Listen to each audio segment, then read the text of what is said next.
Oke, ini untuk saya akan melanjutkan yang ini ya.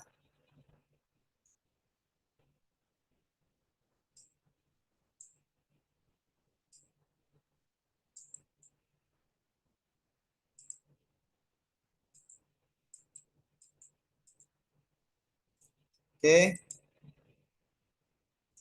spektrum gelombang elektromagnetik. Yang pertama, apa itu spektrum gelombang elektromagnetik? Perlu kita ketahui bersama. Spektrum gelombang elektromagnetik ialah susunan semua bentuk gelombang elektromagnetik berdasarkan gelombang dan frekuensinya disebut spektrum elektromagnetik.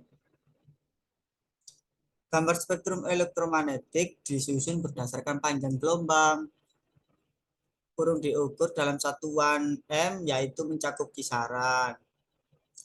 Yang pertama, energi yang sangat rendah dengan panjang gelombang tinggi dan frekuensi rendah disebut gelombang radio.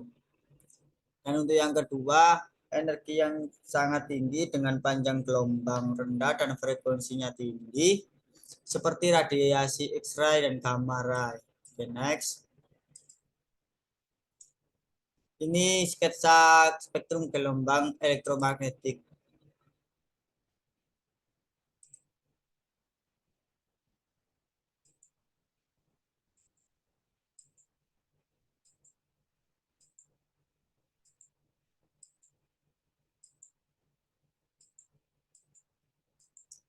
Yang pertama gamma rays.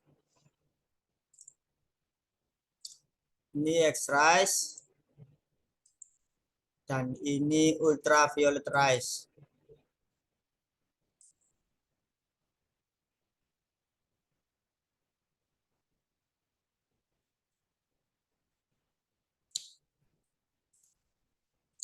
Ini infrared rays, microwave,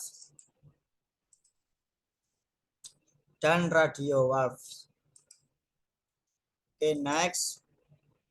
Sumber gelombang elektromagnetik. Jadi gelombang elektrik itu terdapat sumber di dalamnya. Lampu merkuri menghasilkan ultraviolet. Itu adalah sumber gelombang elektromagnetik.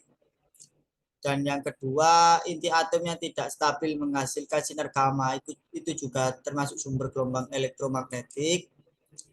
Yang ketiga, osilasi listrik menghasilkan gelombang radio. Itu juga sumber gelombang elektromagnetik.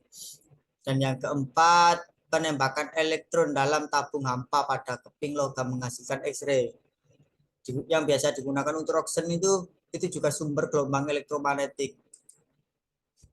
Dan yang terakhir, sinar matahari menghasilkan sinar inframerah. Itu juga termasuk sumber gelombang elektromagnetik. Next. Berikut adalah contoh penerapan gelombang elektromagnetik di dalam kehidupan kita sehari-hari ya.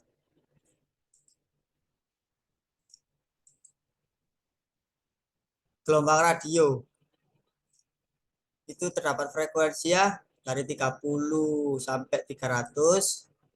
Ini contohnya dari gelombang radio yang dihasilkan itu loh. Itu termasuk contoh penerapan gelombang elektromagnetik. Oke, yang kedua gelombang mikro. Frekuensi paling tinggi yaitu di atas 3 GHz. Yang ada di microwave buat ini makanan, manasin makanan itu juga termasuk dari sumber gelombang elektromagnetik, teman-teman.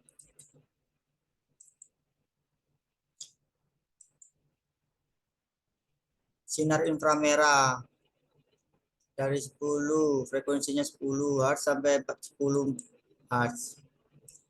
Jadi sinar inframerah yang dihasilkan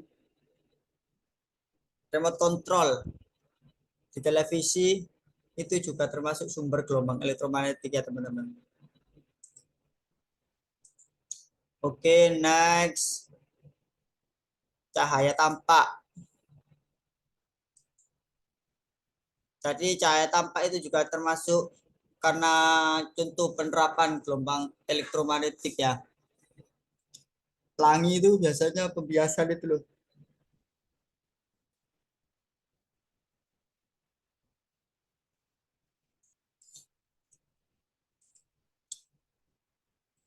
Ultraviolet. Oke, ini contohnya dari ultraviolet itu ya. Oke, next dari sinar X, contoh penerapan. Ini ya di bidang kesehatan itu ada yang pernah ke dicek ronsen itu pasti tahu itu apa itu sinar X. Itu contoh penerapan gelombang elektromagnetik dalam kehidupan kita sehari-hari ya. Dan yang ketujuh sinar gamma.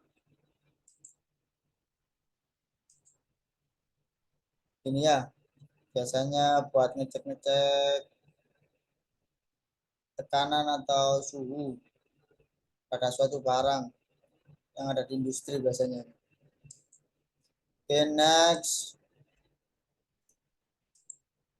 Tadi kesimpulannya gelombang elektromagnetik adalah gelombang yang dapat merambat tanpa medium.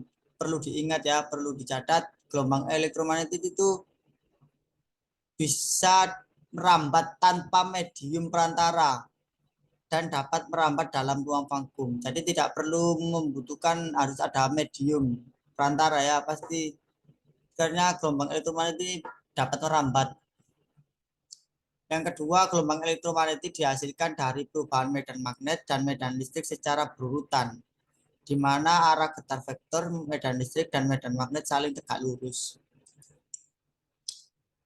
Dan gelombang elektromagnetik juga mengalami peristiwa pemantulan, pembiasan, interferensi, dan difraksi. Dan juga mengalami polarisasi karena termasuk gelombang transversal ya. Spektrum gelombang elektromagnetik adalah susunan semua bentuk gelombang. Jadi ini semua susunan bentuk gelombang elektromagnetik itu yang berdasarkan panjang gelombang dan frekuensinya itu termasuk spektrum gelombang elektromagnetik. Gelombang elektromagnetik terbagi atas beberapa gelombang yang memiliki frekuensi dan panjang gelombang seperti gelombang radio, gelombang mikro yang sudah saya kasih contohnya tadi ya beserta gambarnya. Sinar inframerah itu juga termasuk gelombang elektromagnetik, sinar ultraviolet itu juga termasuk gelombang elektromagnetik, cahaya tampak itu juga termasuk gelombang elektromagnetik, sinar X, fotoronsen itu dan sinar gamma itu juga termasuk gelombang elektromagnetik. Penerapan gelombang elektromagnetik banyak digunakan pada bidang kesehatan yang buat fotoronsen tadi itu sinar X itu, terus industri, sinar gamma itu, terus astronomi dan telekomunikasi. Sekian dari presentasi saya kali ini. Saya mohon maaf jika banyak kekurangan dan salah kata. Mohon dimaklumi dan dimaafkan. Sekian dari saya. Terima kasih. Assalamualaikum warahmatullahi wabarakatuh.